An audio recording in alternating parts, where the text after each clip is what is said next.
Okay, people. So we have had some great guests, right? Some legends pass through these walls. But today we have got the one, the only Vincenzo Natali. Vincenzo, thank you so much for your time, man. This is, oh man, this is incredible. This is fantastic. Get a chance to sit down and conversate. I'm ready to conversate. Thank you. Now, the interesting thing, right? Because I think I would have thought I'd be talking to you about something like Cube, Splice, Cipher, or a new film, but we're talking graphic novels and music, which is, man, something I just didn't know you were down with. So this is really interesting.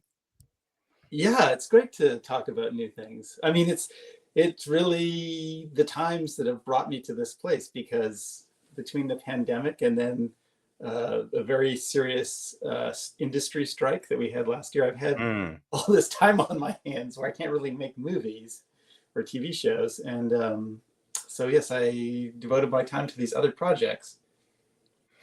Yeah. Now, I think when I first heard that you've got this graphic novel, I was a bit like, huh, okay, interest. But then when I go to your website and you've got storyboards for Cube up there and some of your other films, you see the story, you'd be like, oh, of course. Right.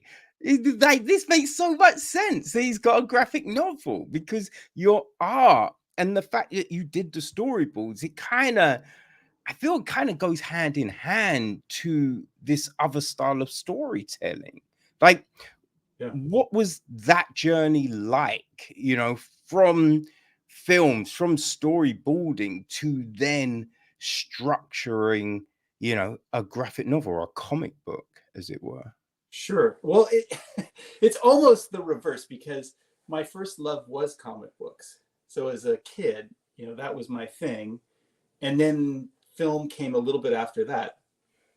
But as part of the filmmaking process, even when I was a kid, I used to do storyboards. And storyboards, for anyone who doesn't know, is really just a visualization of the script in a series of panels, drawings, and it is effectively a comic book.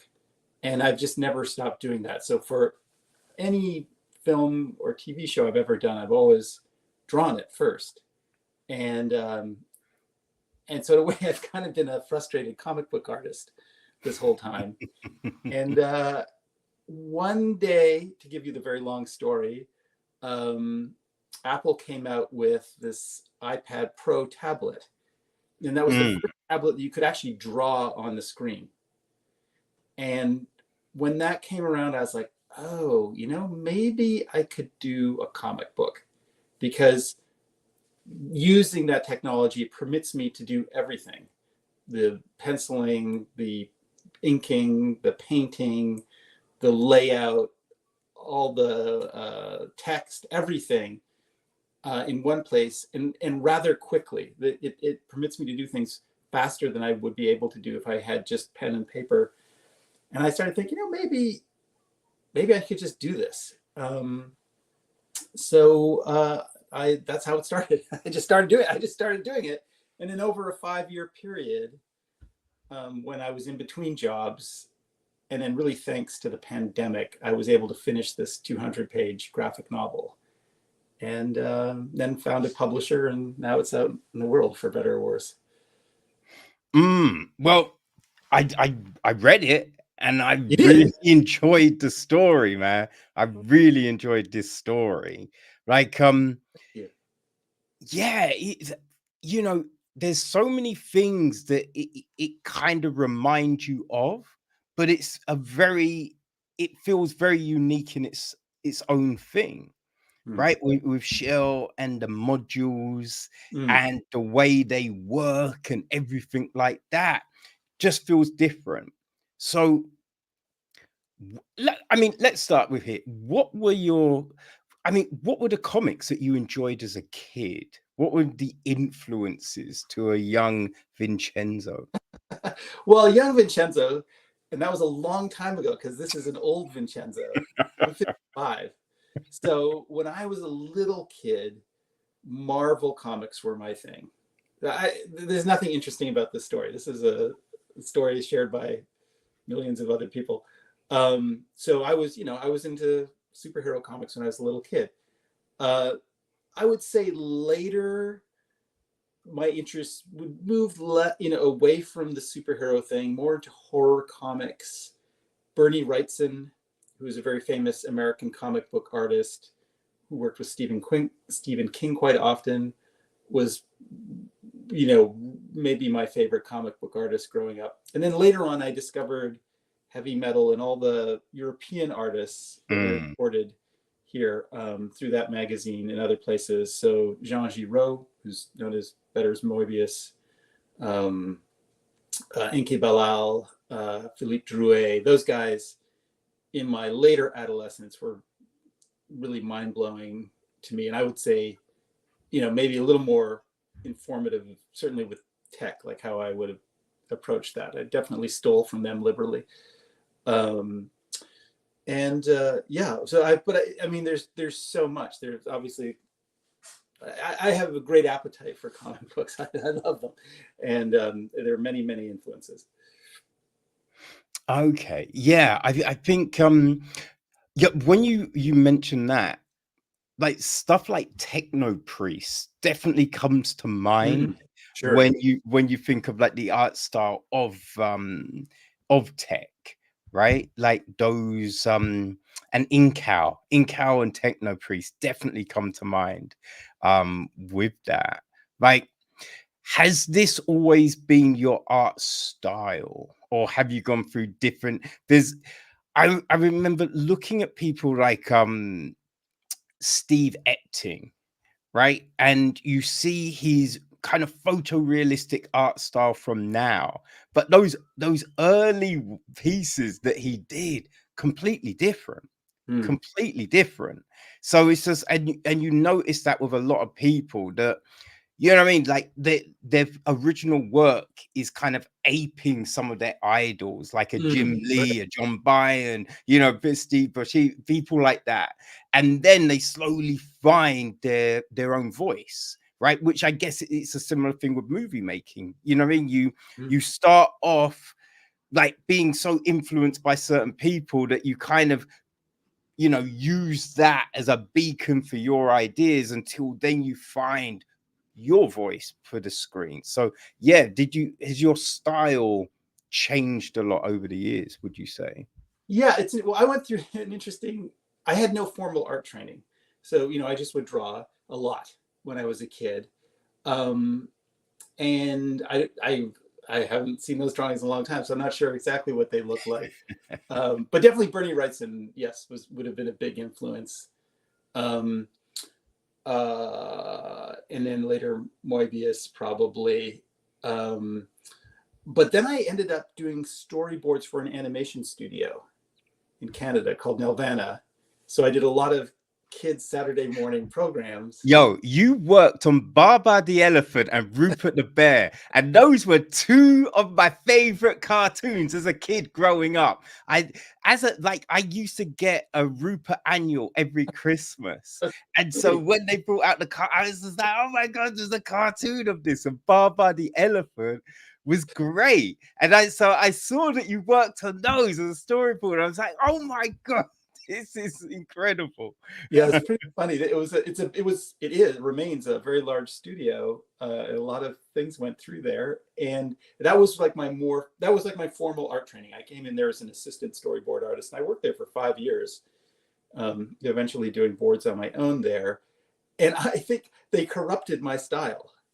So getting to your point, like because there was a house style there, and so I learned a lot there. But then later on, even now, I'm like trying to unlearn some of it because it just infected the way I drew everything, and it's not always the style that I personally like. So it's interesting you should say that, and so yes, there were people that I absorbed and tried to imitate. And then when I went through my Nirvana stage, I kind of was indoctrinated.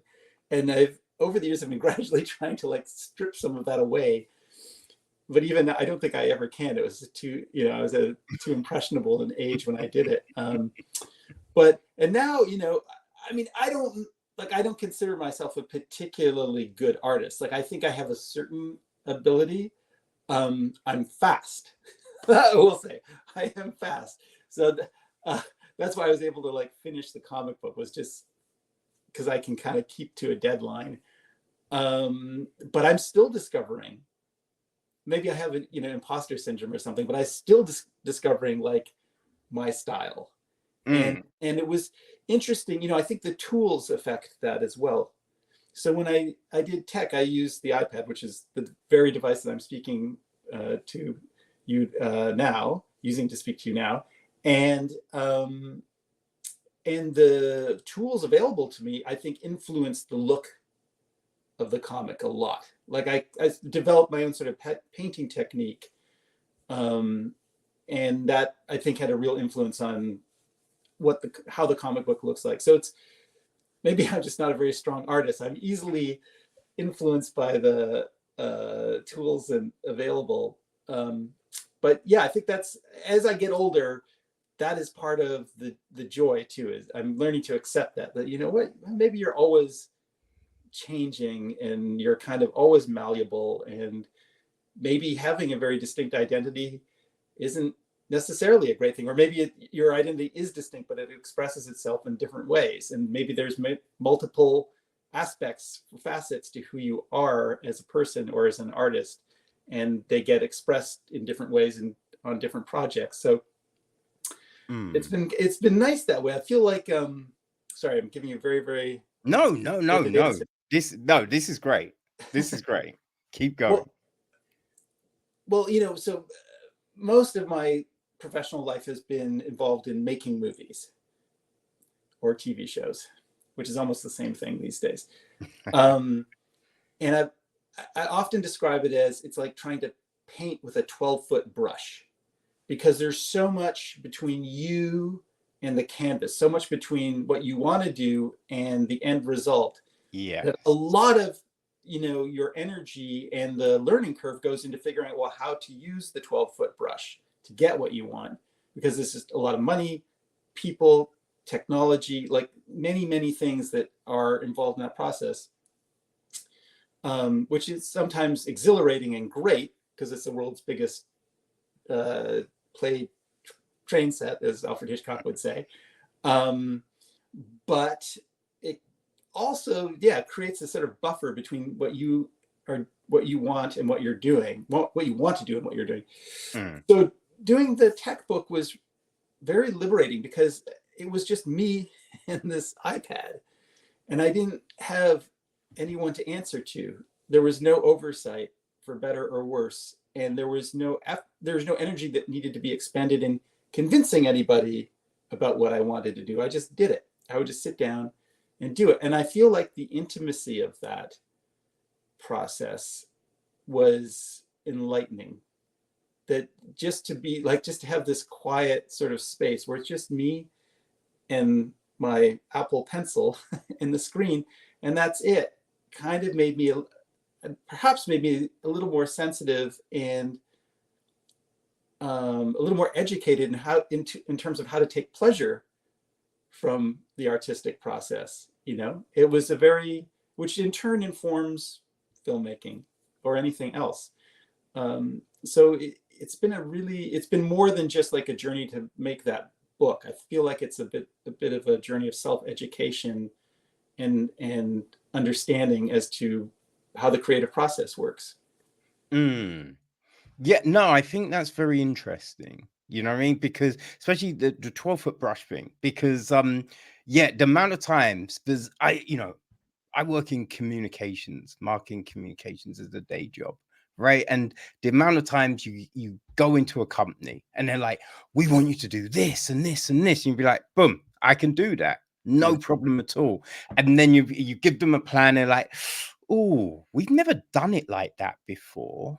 Oh, we don't usually, could you just do this instead? And you're like, um okay, and then you're having to figure out, oh, how can I do this thing with limited resources now, Mm, right? Like you were promised a budget and now you've got no budget, or they're like, oh, we use this agency to record our videos, and you speak to the agency and you realize that they're rubbish, and mm, you just, if you could use the people that you normally would work with, you could do some great stuff. But working with these other people that don't really have an understanding of it, you're just constantly trying to find these workarounds, mm, mm, which is always, you're trying to finish a project, you're trying to succeed to meet these benchmarks, mm, but your resources have gone from this now to this,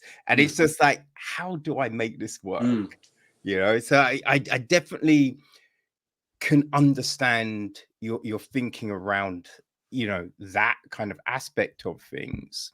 Yeah. But I would say about your art, though, looking at those early storyboards, although tech is different, you can still see a similarity.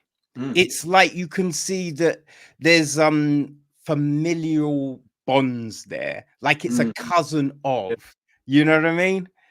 Yeah. So I think your work has evolved and changed, but you can still see the connective tissue within the old stuff, which is interesting. Yeah. Yeah, I'm sure that's true, and I'm sure I can't see it, or I see it in a limited way. But I don't know. Have you ever had an experience where you wrote something, I don't know, a sentence about something, and then you kind of forgot about it, put it away, and you had to rewrite the sentence, and you wrote it again, and then you later on discovered the sentences were identical, and, and you go, oh, I haven't really changed that much, like I thought I had evolved, but actually that's just the same thing. Um, Oh, yeah. and I've written something. I've then I've tweaked it. I've then gone back and rewritten it, and then realized I rewrote it as I wrote it the first time. right. And it's just like, yeah, no, this reads better. And then you look, you're like, wait, that's what I wrote originally. Oh my god. I like certain neural pathways that we just always follow, So you think, oh, I'm doing this for the first time, or I'm doing this in a new way, and you're like, and then you realize, no, you haven't Yeah. changed at all. You're doing exactly the way you did it before.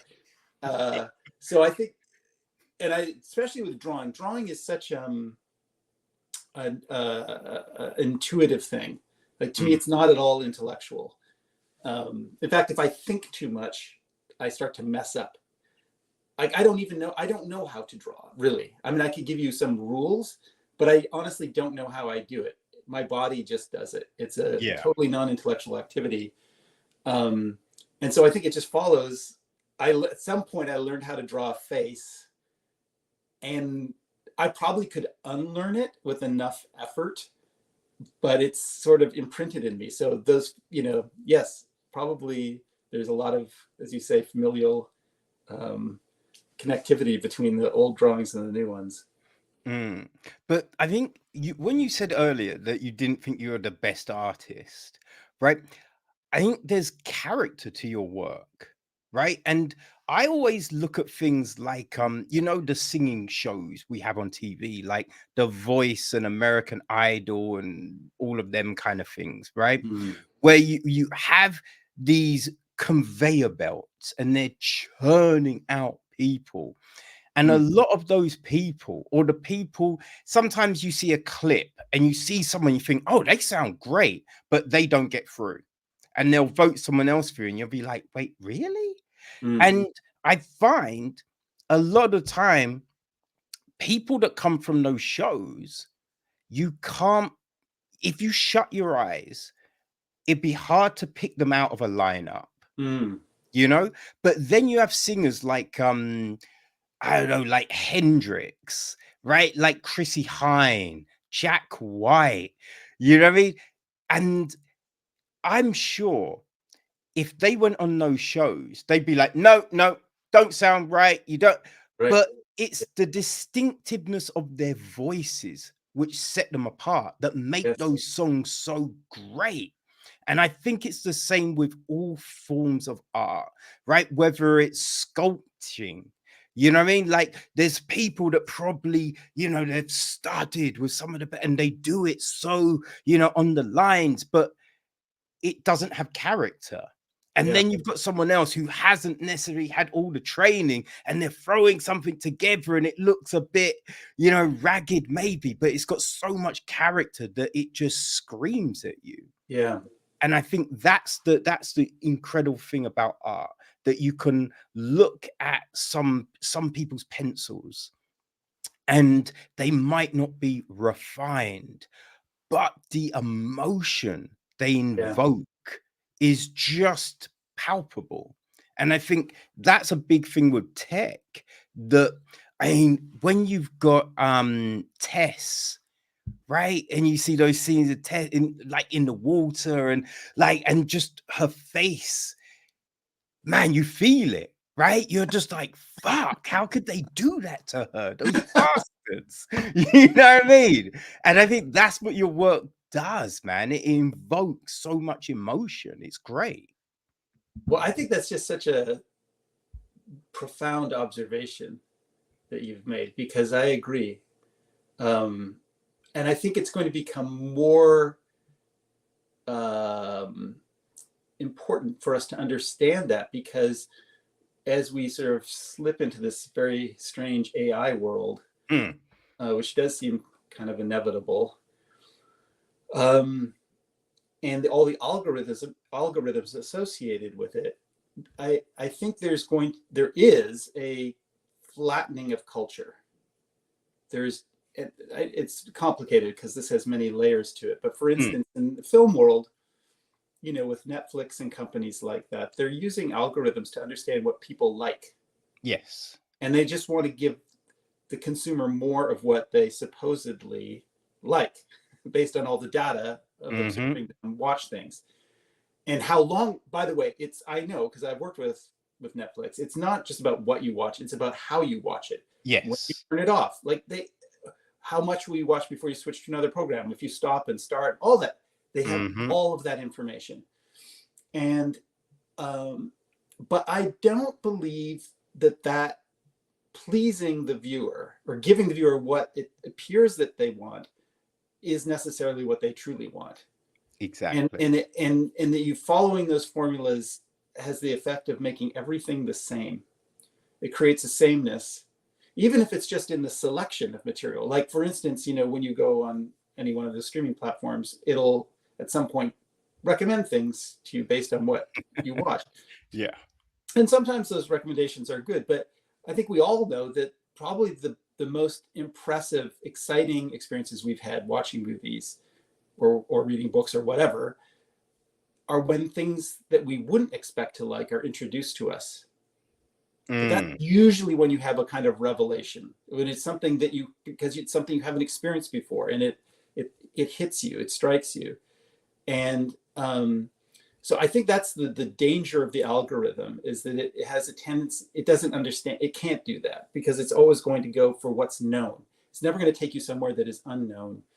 So, and this will only happen increasingly in every facet of life as time goes on. And so I think, well, the very precious commodity, which already is a precious commodity, but will become increasingly so in the future, is what you're talking about. It's that individual voice, the imperfect human voice. In fact, probably imperfection is going to become more and more desirable as things get smoothed out. And that's a wonderful thing for people to know. Like, that just means like you need to be amplifying the specialness of who you are. You don't have to look outside or replicate something else. What you really need to be doing is cranking up what's special about you. And I even find that when I'm doing a drawing, like if I get too technical with it. If I think too much about, as I was saying, like if I think about it too much, if I'm thinking too much about, well, what is the correct perspective, or anatomically, like what is should be right, it I will get something that is maybe technically better, but it very often lacks life. It lacks emotion. Now I really try to draw with emotively, just like you're saying. And if you probably, I don't know if this for sure, but if you were to photograph me while I'm drawing, you'd probably see me if I'm drawing a screaming face with a screaming face. I'm probably going, as I'm drawing that screaming face. Like it's like a performance. It's surprisingly performative. You would think a drawing is very quiet, contemplative thing, but actually it's very performative. I find that with writing, even. That was a big step for me in my growth as a writer, was to realize, writing is also kind of a performance, and it's also something you experience in real time. I'd always thought of writing as being highly intellectual, especially screenwriting, because it's very structure oriented. So a lot of planning, and as I've become more mature as a writer, more comfortable as a writer, I plan less. And I have in fact, don't necessarily, I want to have a notion of where I'm going, but I don't want to get all the details, because those are going to get changed anyway. Like what I find is, once I'm in the granular aspect of actually writing something, a line that a character says can lead things in a completely different direction. And I never thought writing could be like that. And it not only made the writing better, it actually made the process of writing a lot more fun. So so I think you're touching on something very profound. Yeah, I think because at the moment there's so many people talking about AI, right? And there's so many people going, yep, it's definitely going to take over. It's definitely going to do this. I don't think it will, right? I think it's very similar to when people go, cinema's dead. People aren't going to go to cinema. I think people will go. Firstly, I think people will go to cinema because it's an event. It's a different experience. It's like when you go to a gig, right? You could listen to your favorite artist's album at home, right? You can buy the best sound system, have your comfy chair, have a drink, snacks, just sit, chill, listen. But you go out to a gig because there is nothing like that experience of when those opening chords hit. And you're just like, oh my God. And you turn around to the person next to you and you're like, and they look at you and you're like, yes, they're playing the song, right? And then it builds. And just that electricity that spreads through the place.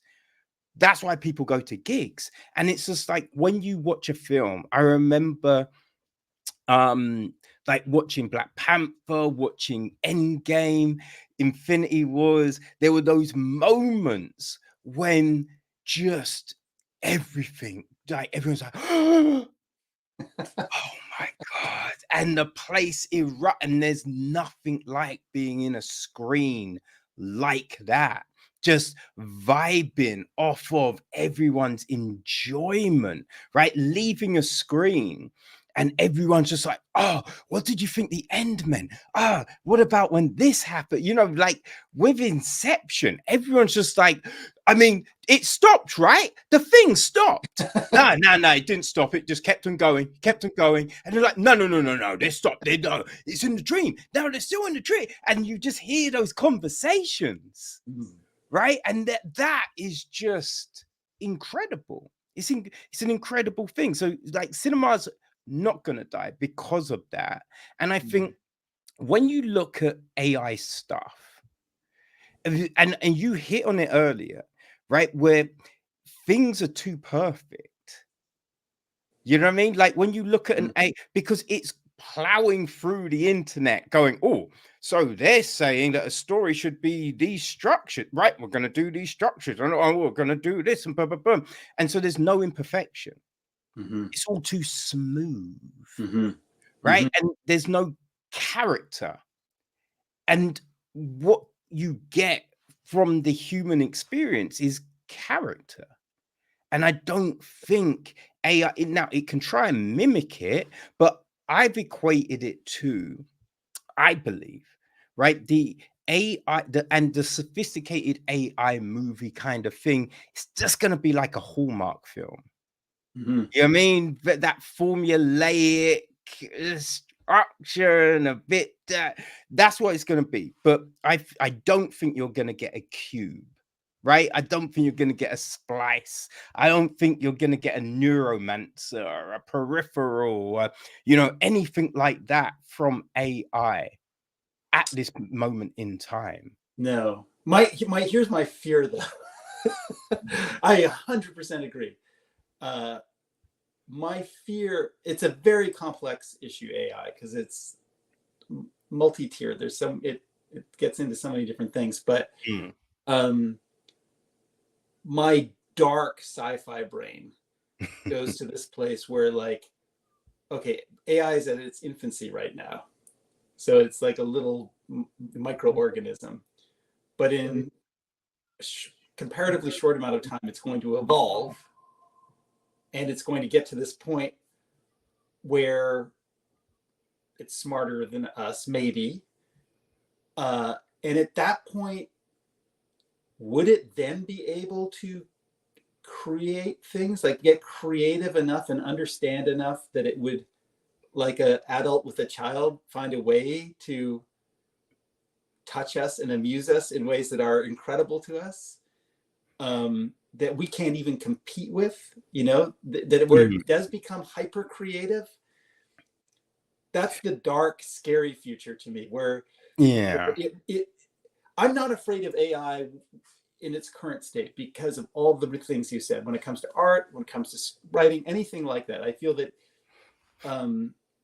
humans will beat it every time because it doesn't understand. It can only imitate. It's exactly what you said. It can only recreate something that exists. It doesn't have the capacity to go beyond that, and it's not human, so it doesn't have the capacity to express human feelings. It doesn't know what those are. Only we can do that.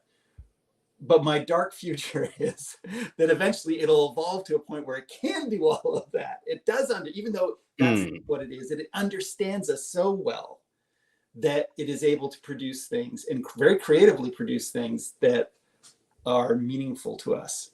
And then I feel like it's game over, because then it's like, well, then you don't need, then we're done. Then there's no reason.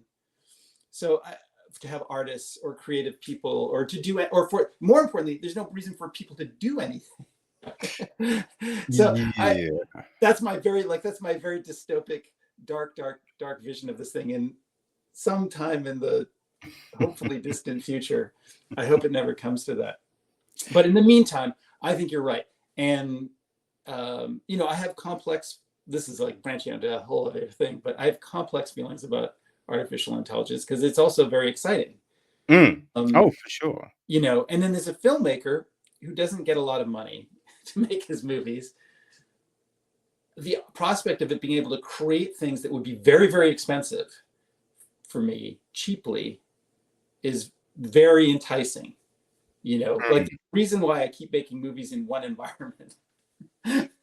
It's not just because I want to do that. It's just because I have to. I can't afford to do anything else.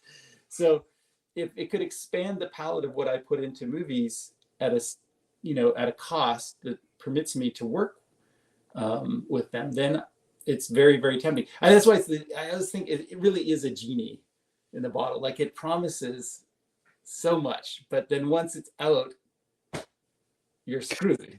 Yeah.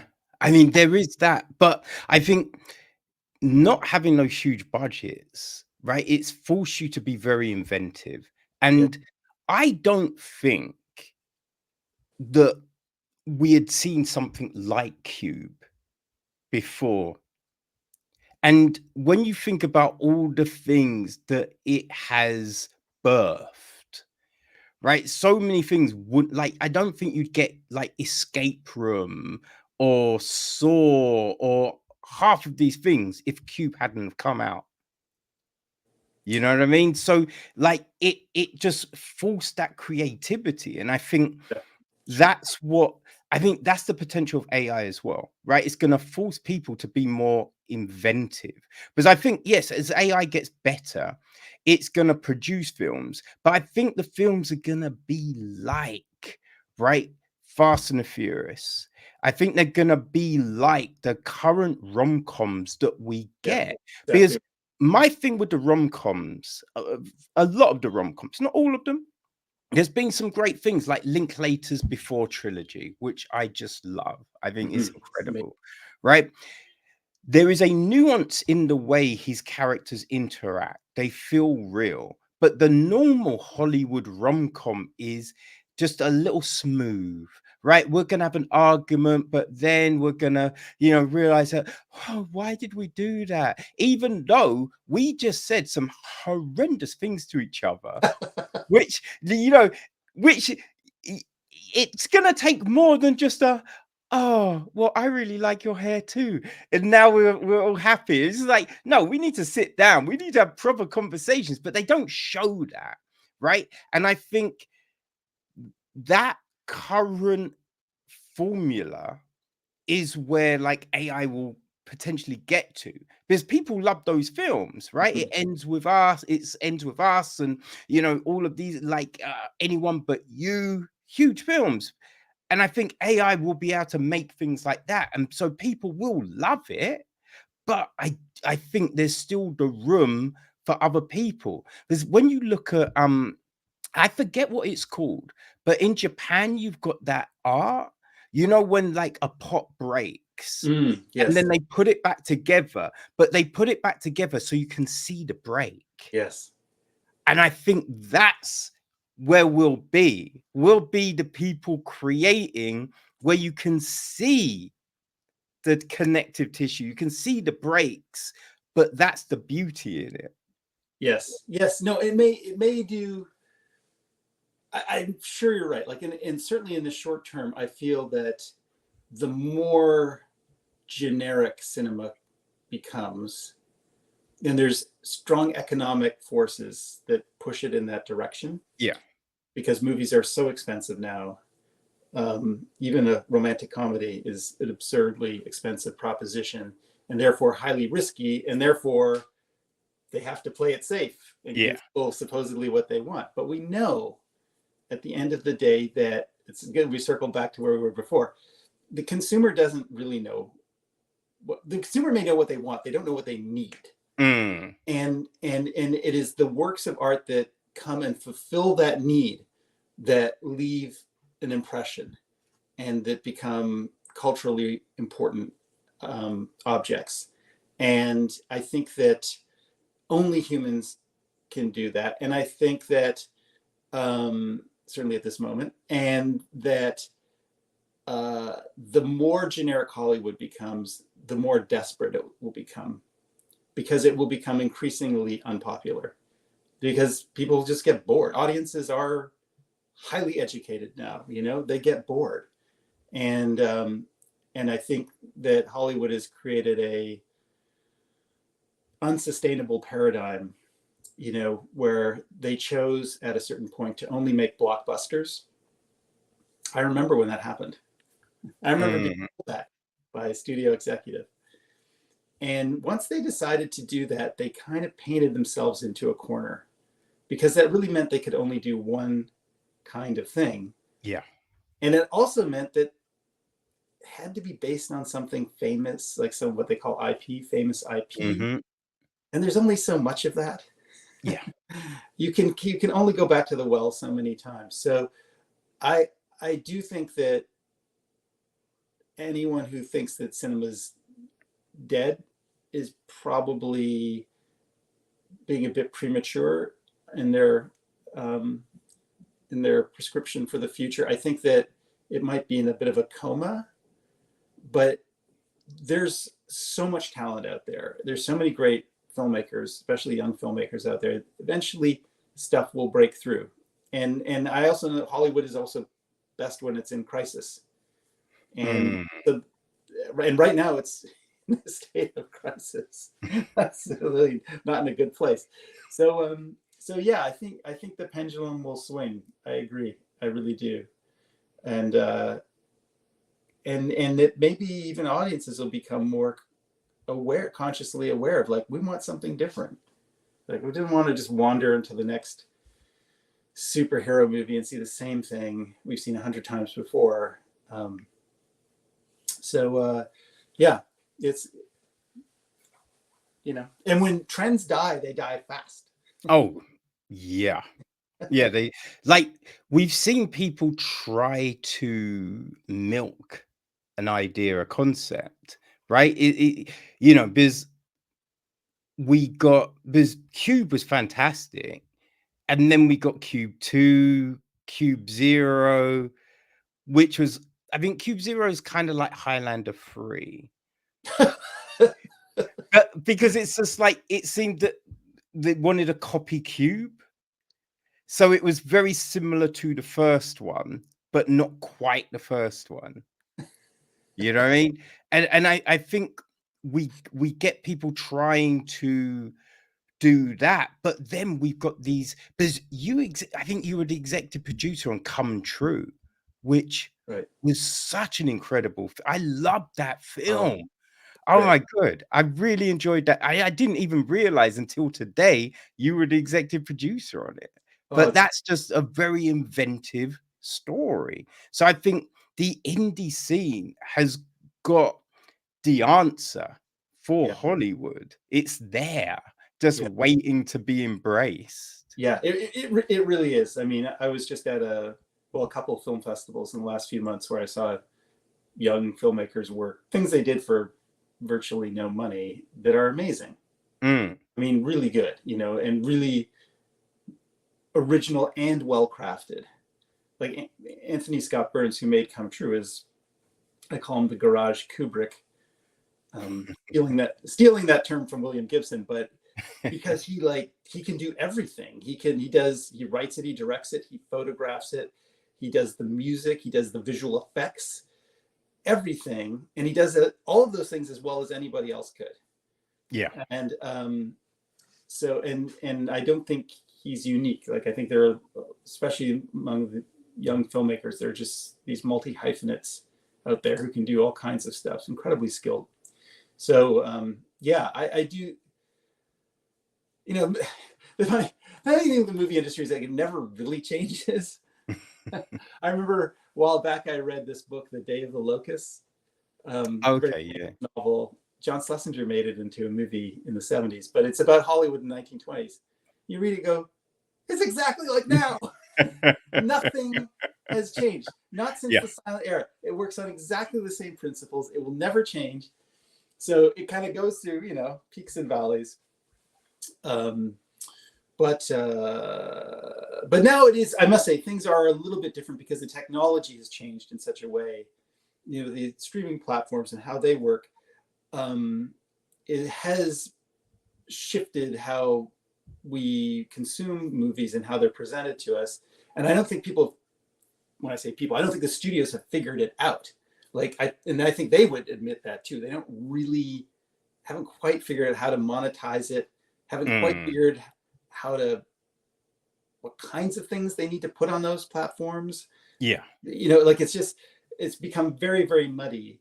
And then I also think the exhibitors are in a state of crisis, certainly in North America, because they too have painted themselves in a corner by creating these multiplexes, which are not necessarily very attractive or nice places to go see a movie as compared with the old movie houses, where they put 3 films on 20 screens.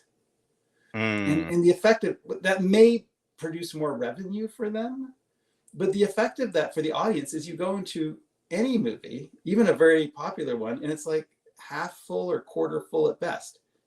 And as you were saying, a huge part of the movie going experience, the pleasure of it, the excitement of it, is being in a theater full of people. Like the energy, it's like going to church, really. I keep thinking it's like church. You go into this dark room with all these people, many of whom you don't know, and you have a shared experience. So it's not just watching the movie on the screen like you do at home on your iPad.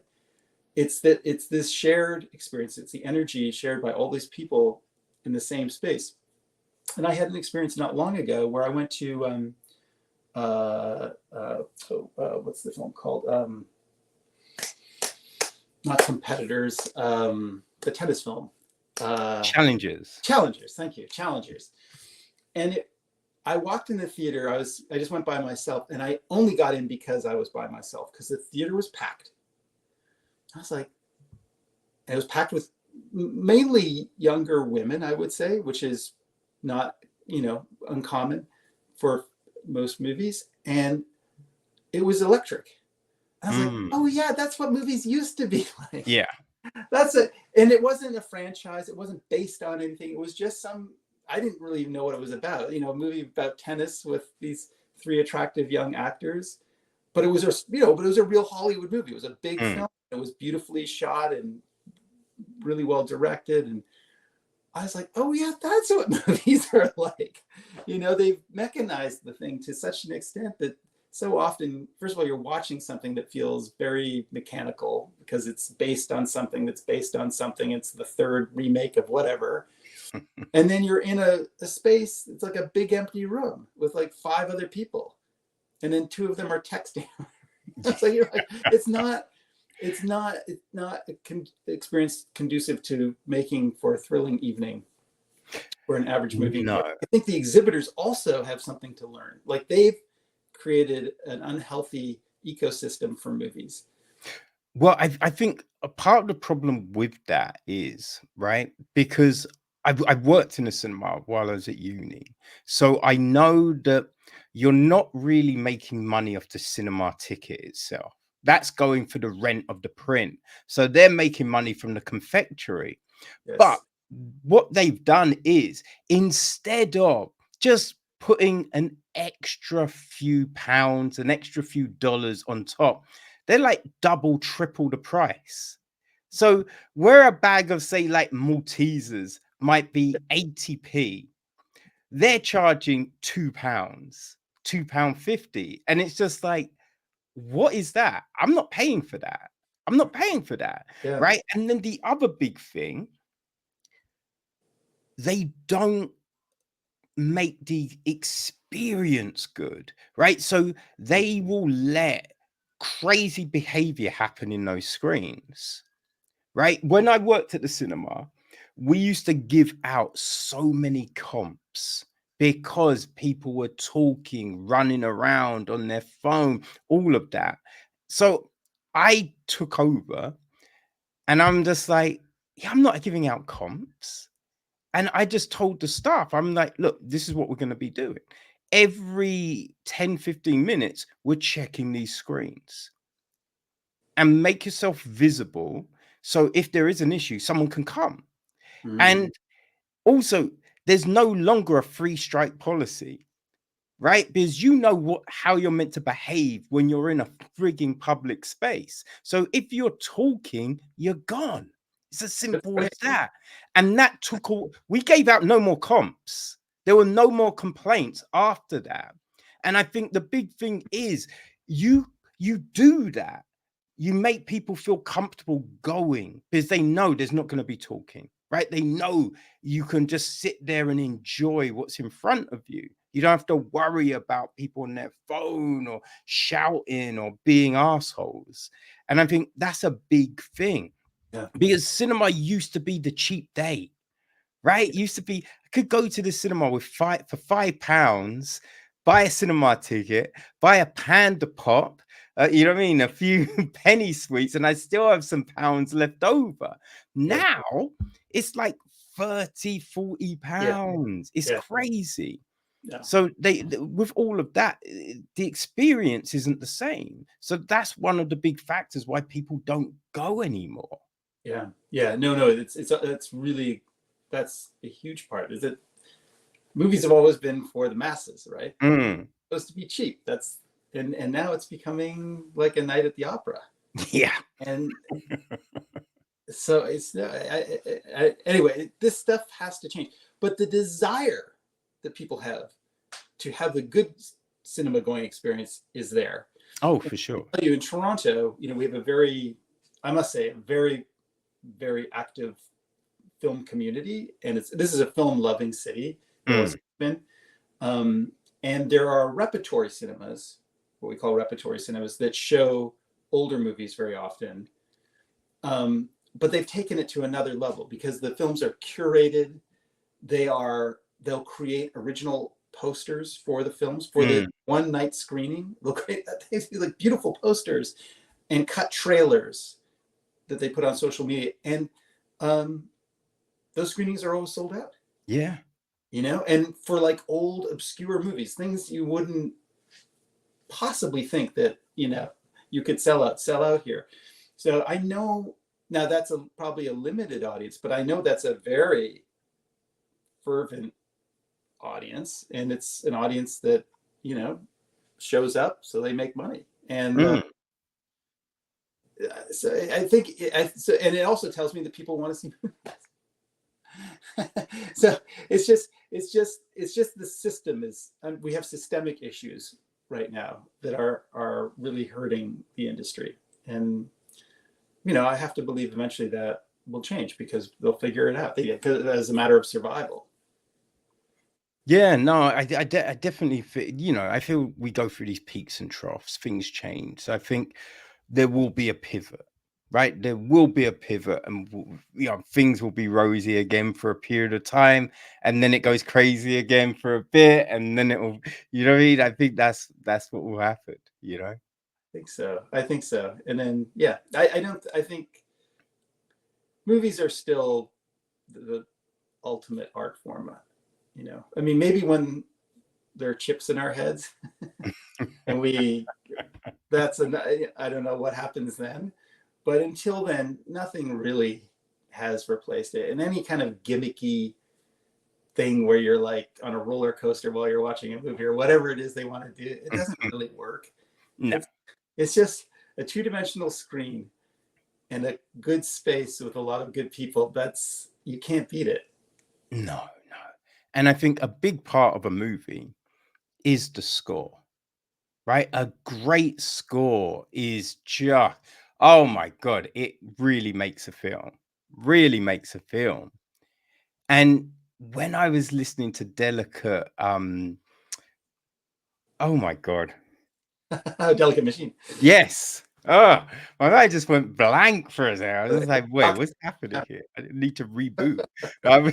Yeah. It's just, you know what came to mind? Like the last Blade Runner. Oh yeah, I really like that. It's just like, oh shit, this would, man, like Blade Runner and Altered Carbon. Those were two things that came to mind when I was listening to Delicate Machine. I was just like, oh, this would work so well with these. I love that Blade Runner 2049 score. It's a great score. Oh my God, it was really good. Yeah. Well, you know, the funny thing about Delicate Machine is, you know, I have no musical ability. Like if you asked me to play something from it right now, I couldn't. I don't even know what I did really, and I kind of use it as an example, hopefully an inspirational story, in that I just, again, with my iPad, started to play with GarageBand, which is an app that, you know, you can create music with. And it's such a powerful tool that with a literal stroke of my finger, I can get an orchestral chord. And I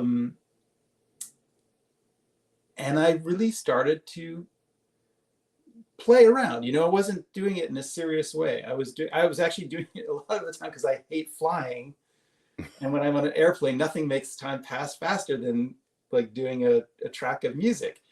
And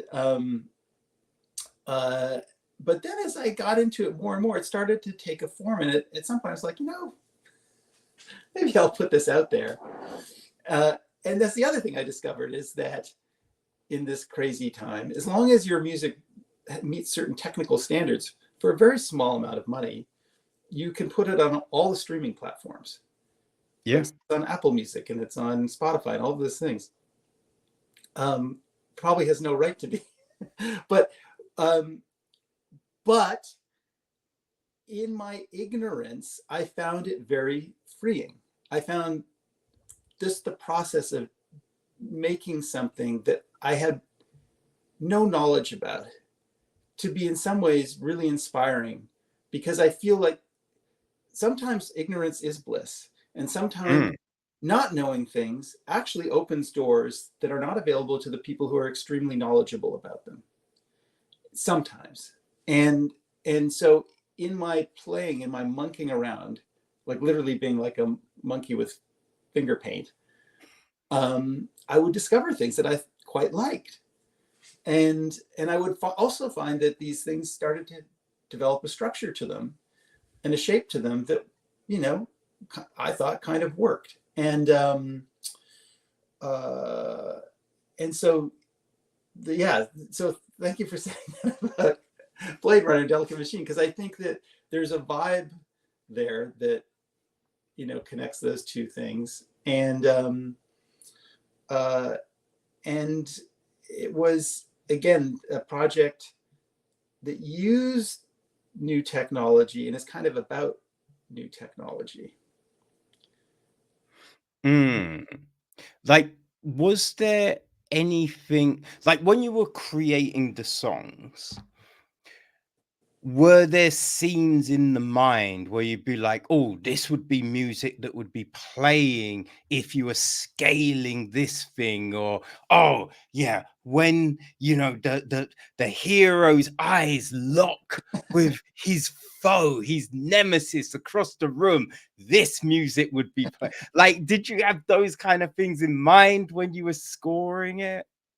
No, I actually truly didn't. I was very much not treating it like a music soundtrack to a film. I was more, I would find it was like more like beachcombing.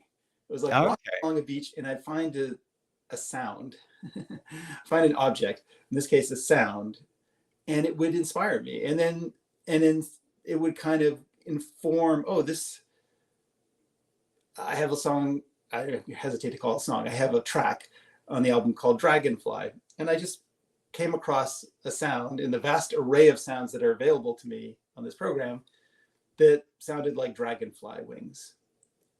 And that just started something. And then that's what it's so fun to do, because there's no intention behind it. You're Mm. discovering something and you're fitting pieces together until it finds a pleasing form. And but I will say, although I know nothing about music, what I also started to realize is that there is a synergy between what I know about drawing and about filmmaking and music, that there are these commonalities, and you can apply your knowledge to from another form to the form of music.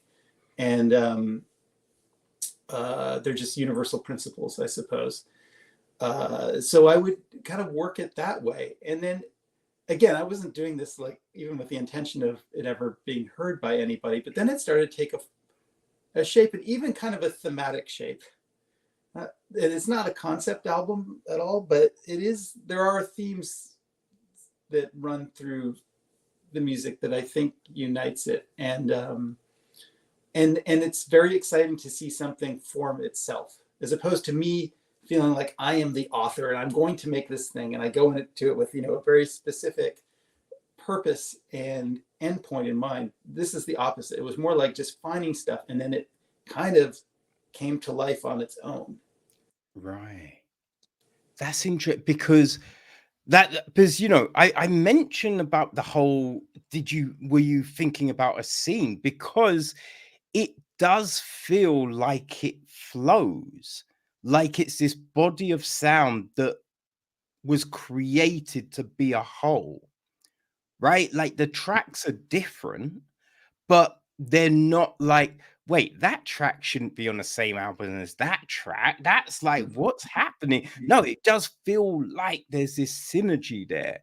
So it's an interesting thing that you say that it kind of just evolved, it created itself, which is, yeah, you feel that, but you feel that you must have had that clear vision when starting, like, right, I'm gonna make this many tracks and they're gonna go start here and go to there. So that's a real interesting thing to find out, that there wasn't a plan, but this was formed. Yeah, it really greased the wheels of my imagination. And I think, and it's something I'm learning as I'm getting older, but with anything that we do, but particularly any form of art, you start to take less authorship over it. You start to realize that, this is going to sound a little new agey, but you're kind of tapping into something that is outside of yourself. And like when you're writing a script, particularly in the writing process, I've started to feel like, you know what, the script already exists. I'm just finding the pieces. I'm kind of like getting them from various places, and then they find their place. But it's not like I'm driving it. And there's what's lovely about that is it takes a lot of pressure off. And you start to trust in the process more, like, you know what? Okay, it's not fitting yet, but it's going to, because the answer is out there. It is out there. The object already exists. The platonic thing, the platonic shadow on the wall, it's there, and I'm just finding it. And I think the music has helped me with that, because music is so completely apart from an intellectual making music is so completely apart from an intellectual exercise. It's so intuitive. It's so just like based on feeling. And I think I've been learning how to apply feelings more to my writing than I ever had before. And it's just the big picture is like, we're in a big crazy universe. And I think we're just, if you're a creative person, you're just an antenna picking up signals, and you're then transcribing them. And even if the signals are coming from inside you, but they're still outside of you at the same time, if you know what I mean. So the Delicate Machine album was been very helpful that way. Like I think I don't know if it's good or bad, anything. I have no, it's probably hard to judge anyway, because it's so, ethereal, but I know that it's helped me in my process, and it's helped me also just stay kind of creatively excited, because it's the 12th, what I mentioned before, making films, it's the 12-foot paintbrush. It takes so long to make films. There's so much stuff. It's the best job in the world, directing, but it comes at a price, and the price is you don't get to do it all that often, or certainly I don't. But you kind of need to make things all the time, that to be a healthy human being. And so, I can create a track of music easily in a day or two. Or when I was working on my comic book, I would finish a page a day. And at the end of the day, I go, well, that's it. It's done. It's ready to be shared. I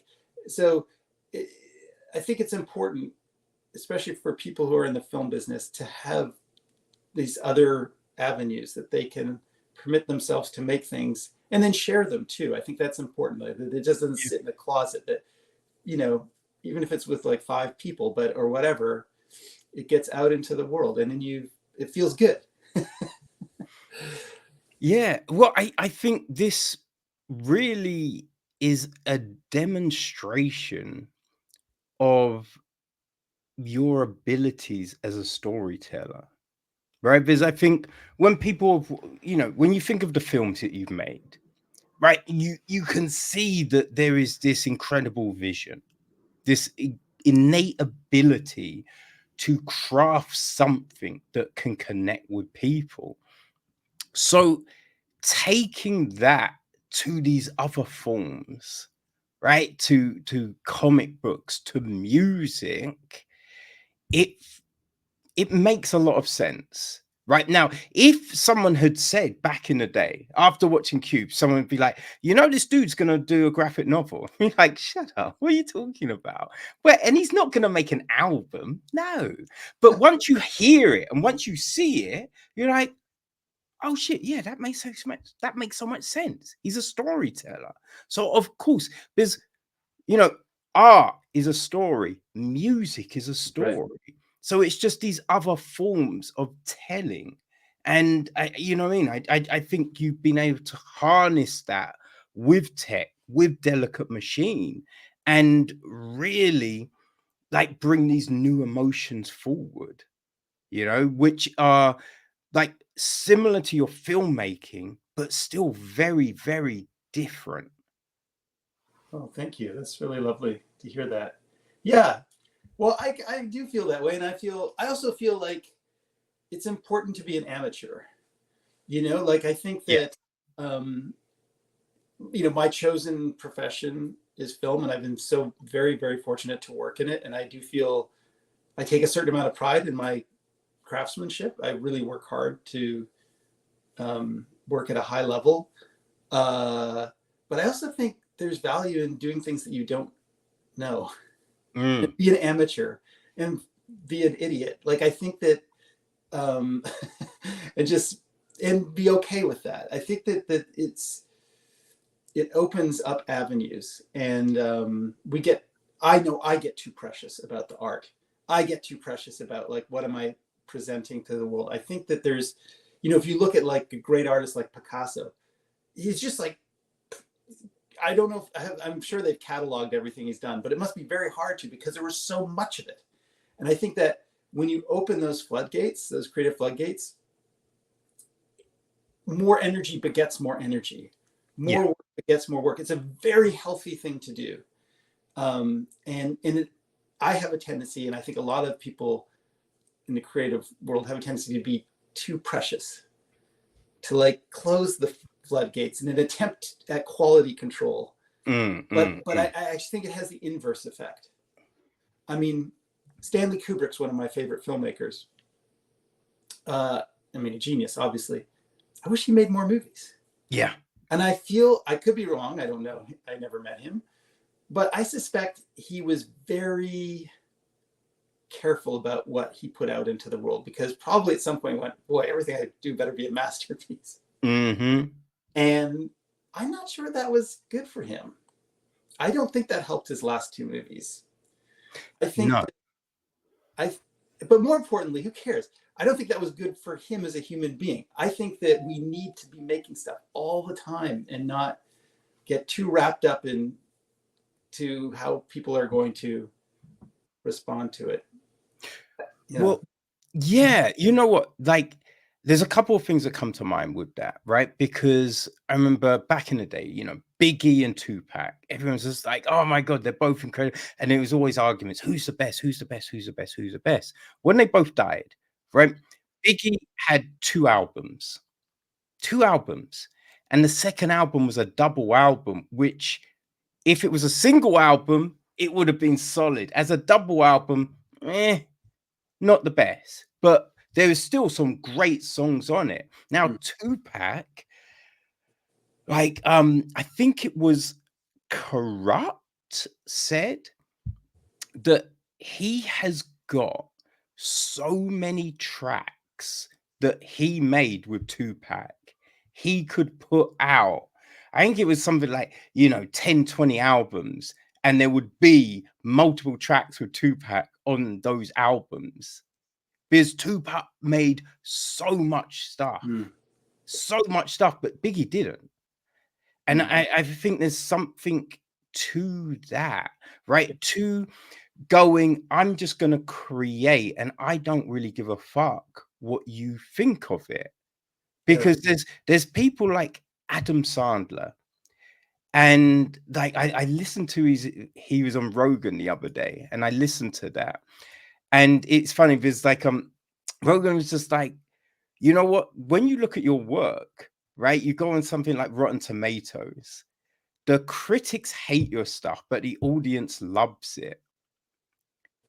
And I think, you know what I mean? If you're making stuff and you're worried that people are going to go, oh, don't be hamstrung, because there will always be people that love your stuff. Yeah. You know what I mean? And it's just like, I don't love everything Sandler has done, but things like Big Daddy, The Wedding Singer, you know what I mean? I love those films, 50 First Dates. And then you've got stuff like Punch Drunk Love that is one of my favorite films. I Mm, love that film. Uncut Gems.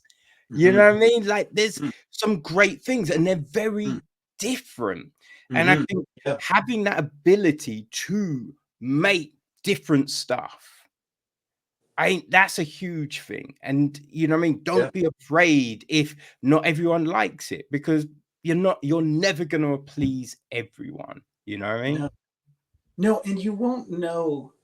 No one knows, especially I would say with movies, but you don't know if it's good or not for 50 years. Yeah. There's a lot of movies that people love when they come out.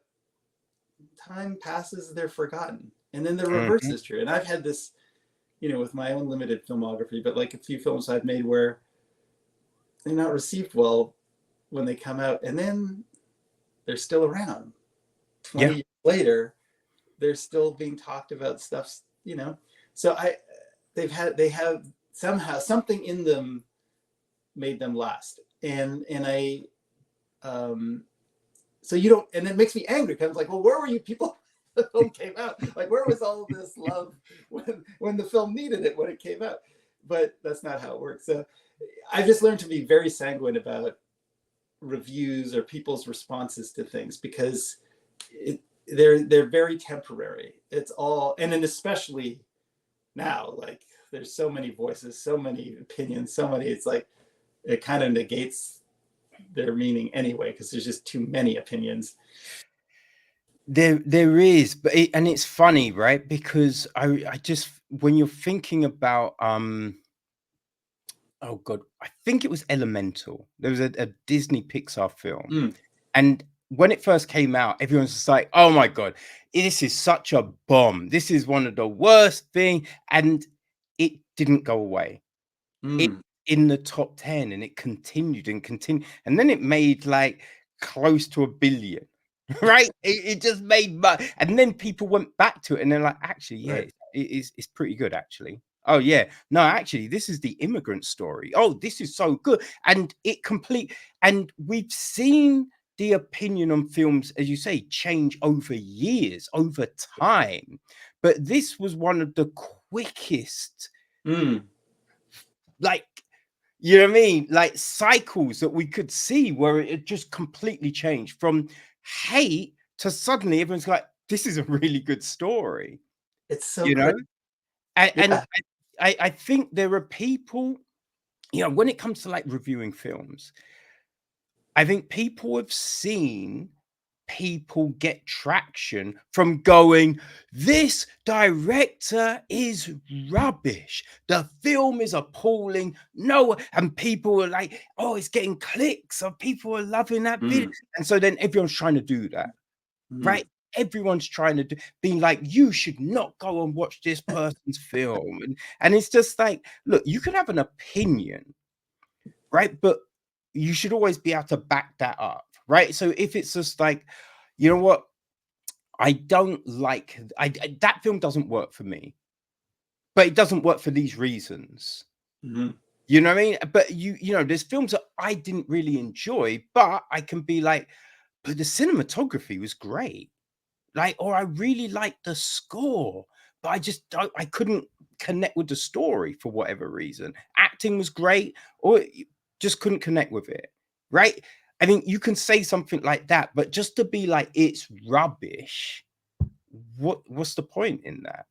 You know what I mean? So I think there's a lot of people that want to do that, but I think what is really interesting now, that like this, we can have a long form conversation about the process, about the work. And that wasn't necessarily available back in the day. mhm, You know what I mean? Like when you made mhm, Cypher and mm, Splice and Q, like where would you go to talk about those things? You know what I mean? You can do yeah, an interview, but it's getting cut down to a 5 minute, 10 minute little piece. yeah, If you go on, I don't know what, like Letterman or something like that, it's not, the show might be an hour, but you're not getting an hour to talk about your work, mm, but now you yeah, can really get into it. And I think when someone listens to you talk and here's the passion and the ideas, they're like, oh, I want to check out tech. I'm gonna listen. I'm gonna go. You know what I mean? Buy Delicate Machine right now. That sounds right up my. You know what I mean? Like you can connect with people on that other level to get them interested in the work. Yeah. Yeah. No, there are a lot of good things about existing right now too. Mm. And I definitely feel like that kind of community is one of them. And then the globalization of that community. And actually with comic books, one of the exciting things is in the last 10 years, a lot of stuff that was only published in Japan in Japanese is now available here, or in French, Yeah. available here in English. A lot of things, artists that I didn't really know about, like there's a guy, Sergio Topi, who's a Italian comic book artist who I didn't really know about until 5 years ago. They started, publishing all of his work. I have it right here. Here's one. Incredible. Like the most, some of the most incredible comic book art I've ever seen. Mm. And this artist who was very prolific, and now all of his stuff is being published in these beautiful editions. And that didn't exist, 10 years ago or 15 years ago. I think that's something to do with, the way our culture and the technology that connects us has permitted. Yeah, no, it's definitely, yeah, like I was able to pick up, Incal, Techno Priests, Yeah. the white tiger, no, the white lemur, like, and so many of these stories for Humanoid Press. Yeah. You know what I mean? Where back in the day, I wouldn't, and also, I've got bad eyesight, so reading I can't really read graphic novels, so I have to read everything online. So the iPad was the best invention, because now it makes it so much easier to read a comic book. Yeah. And especially using the Comixology app, where you can like jump from panel to panel, and it just makes it, and I can just increase with a pinch, increase the size and all of that. So it's being able to see comics, but then get, as you say, these international comics that have now been translated, and now we have this access, and it's incredible. It really is. I mean, you can get anything. It's incredible. It is lovely. And you can also get tech. Yes, you can get tech. On any place they sell books online. Yeah, it's good. It's good. Here, I'll get it. Here, do I have it here? I do. Oh, there it is. There we go. There's the Oh, fantastic. On that note, Kevin, I see that my iPad is about to die. Okay. I will I will let you go, but this has been fantastic. Oh, such a pleasure. Oh man, like as I said, I really enjoyed your films. Like, thank you. Honestly, I'm not gonna say, like, I don't believe in saying things just to say things, right? So if I didn't like your film, I'm not gonna say it, right? But I honestly just loved your films growing up, just being like transported to these different places, and just the way you actually wrote real people with real emotions, doing things that people would actually do in these circumstances, was incredible. So having the opportunity to talk to you is just like insane. But I was just like, to think that I'd be talking to you about comic books and music. That's just like, yo, I feel like I'm in the upside down right now. You know what I mean? Like, what's happening? I feel the This same is way. great, man. I feel This is awesome. But I really appreciate your time, man, and especially sticking with it after all the technical issues. So thank you, man. They got us here. Thank Yes. so Well, we are delicate machines. Too. But you really, Kevin, thank you so much. I love your observations. It's been enlightening for me. Well, no, I appreciate it, man. How can people follow you and get you all your work and all of that great jazz?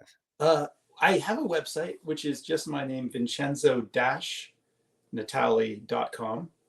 And everything's there. It's like a digital archive of more stuff than you want. And I'm on Twitter, I think just at Vincenzo Natali, and I'm on Instagram. I have a weird name, at Vincenzopoulos. Awesome. So that's me on the great interweb. Well, all the links will be on the website. So people, make sure you go there. Make sure you go pick up Tech, Delicate Machine, because if you love cubes, sci-fi, just Vincenzo's storytelling, this is just an extension of all of that goodness. So Vincenzo, and I hope we get more Tech. I hope we get more Tech. I would like to. I mean, it's supposed to be 3 books in the end. Okay. Might take me another 10 years, but yeah, I'll have to do that too. Well, stop talking and get back to drawing. Oh, thank you, Kevin. Hey, man, you have a great day. And I'm looking forward to reading, listening, or just watching whatever you do next, my friend. Thank you. Thank you. Say hi to beautiful London for me. Will do, man. Will do. Take it easy. Take care. Bye.